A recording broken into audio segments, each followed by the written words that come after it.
Assalamualaikum warahmatullahi wabarakatuh. Welcome to a brand new video. Today I would like to discuss or provide 3 reasons why the documentary hypothesis has been well received over the years. I'm referring to the Catholic introduction to the Bible. Okay, a Catholic introduction to the Bible. The Catholic here basically means universal. It is not like a Roman Catholic and things like that. And this is by Ignatius Press, um, a Roman Catholic publication, if I'm not mistaken. And I'm reading here, page 75. This is a very, very huge book, a very wonderful book. One of the best introduction to the Hebrew Bible, to the Old Testament, out there currently. And so, the first reason, I'll just put the book down, is too heavy to bring up. The first reason why the documentary hypothesis has been well received is because of the variations in language and style. Okay? The use of different names for the deity, primarily the Hebrew Yod-He-Vav-He, okay, or Lord, versus the Hebrew Elohim, which basically means God, or the different terminology of the laws, such as those of Leviticus versus those in Deuteronomy, is understood as being too different to have come from the hand of a single author, such as Moses. Okay. Second reason, duplications and repetitions. Duplications, such as the two creation narrative in Genesis 1 and 2, are seen as incompatible with a single author. Likewise, repetitions such as the different explanation in which Moses himself, okay, which is in Numbers 20:12, or the people of Israel, as in Deuteronomy 1:37, were primarily responsible for his being unable to enter the promised land. Okay, are viewed as too inconsistent to be reconciled with a single author. Was Moses to blame?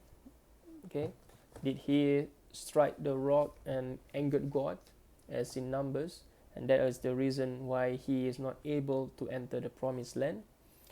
Or was the Israelites to blame for the reason Moses was not being allowed to enter the other side of the Jordan, the promised land? The third point here that the authors gave, different theological perspective. Okay? For the strong anthropomorphic depiction of Yod-He-Vav-He found in Genesis chapter 2 to 3, okay, which is also deemed as the J material, is thought to conflict with the transcendent depiction of Elohim, who is above all creation, found in Genesis 1. Okay? And if you're familiar with Genesis, there are two different theology at work here. Okay, one is God is anthropomorphic, whereby God appeared like a human form, and he asked Moses to cover his eyes while he walks past, and then Moses saw the back of God in Mount Sinai. Or was God transcendent? He is above everything else. He has nothing to do with being a human being on earth and things like that. Okay?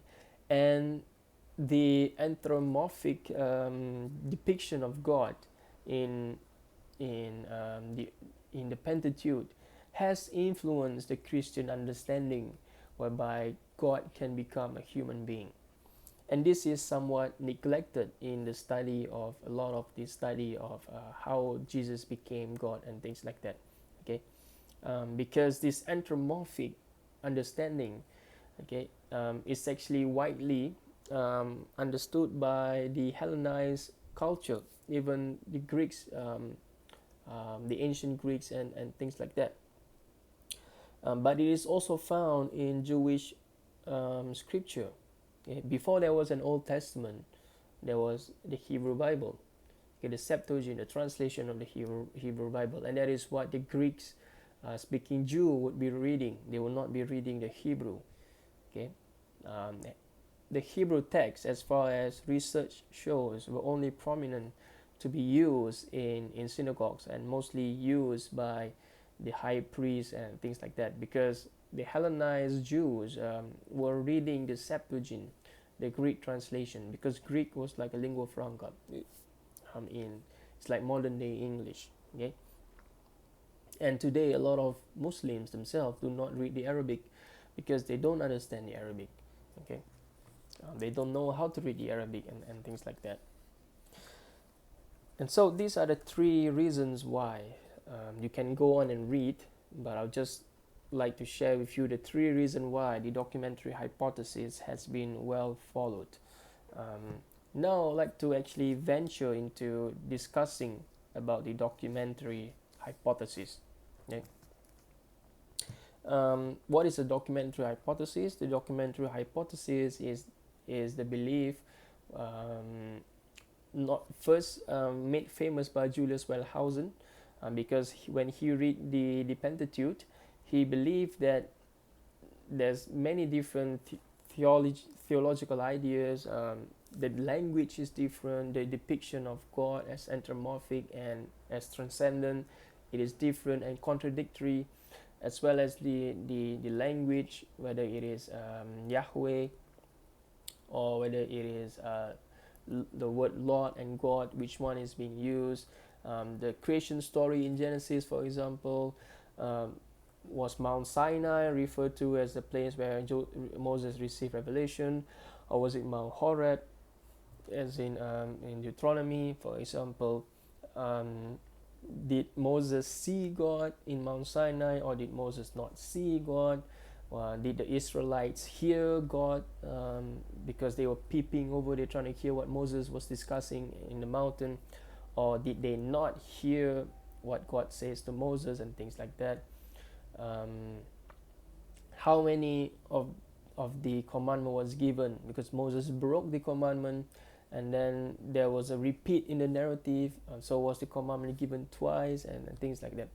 And so all these scholars believe to be accounts that have been fused together because the author was trying to preserve both accounts. Okay, I repeat, there's two sources, and when the redactor, the editor, they are trying to preserve both accounts, and so they put both accounts side by side next to one another. Okay, that is the primitive text. And then later on, the Deuteronomistic historian, and there's a great book that you can read, Moshe Weinfeld, okay, Deuteronomy and the Deuteronomic School. Okay, Moshe Weinfeld, very famous scholar. And when he,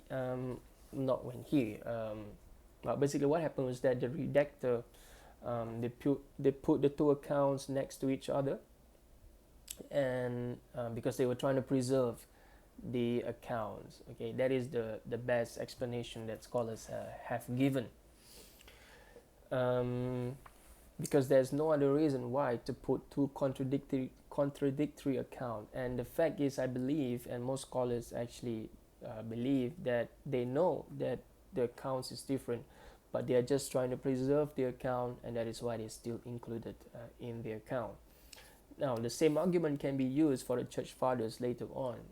Obviously, when they read, and we know this because even the church fathers themselves are aware, and we know this because we have access to their writings, and they are aware that there's contradictions in their account. But what they did was that they harmonized them together, okay, which is what we have in the Diatessaron, okay, through fourth, meaning all the four gospel, they harmonize, but through fourth, in a sense, not really the number four. But anyway, that is the documentary hypothesis. Is because of these many different narratives, so there must be different sources that have been fused together, and different sources exist in different times, okay, in different centuries, because anthropomorphism and the belief in God as transcendent, there's debate to this, which one comes earlier and things like that. Because if you look at the ancient Egyptian, they're pretty much anthropomorphic all the way through, and they have existed since 3000 BCE. Um, and so was the account, okay, was the source that has got anthropomorphic description. Was it more primitive than the transcendental account? Did it come later on, or was it even much more primitive? And so this is the debate that I don't think can be resolved amongst scholars today. Which one comes first? So anyway, hope that has been helpful to you.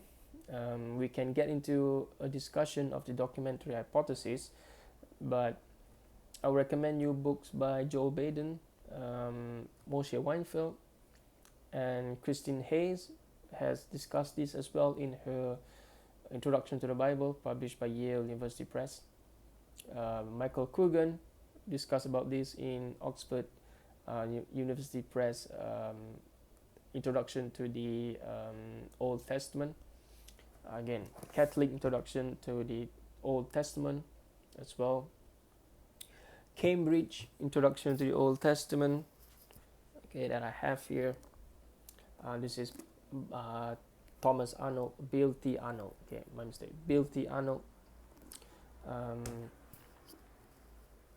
and John J. Collins, Hebrew Introduction to the Hebrew Bible. All these are great literature that discuss the documentary hypothesis.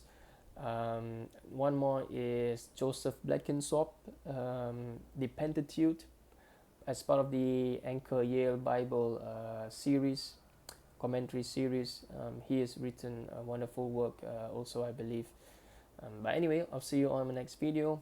Assalamualaikum warahmatullahi wabarakatuh.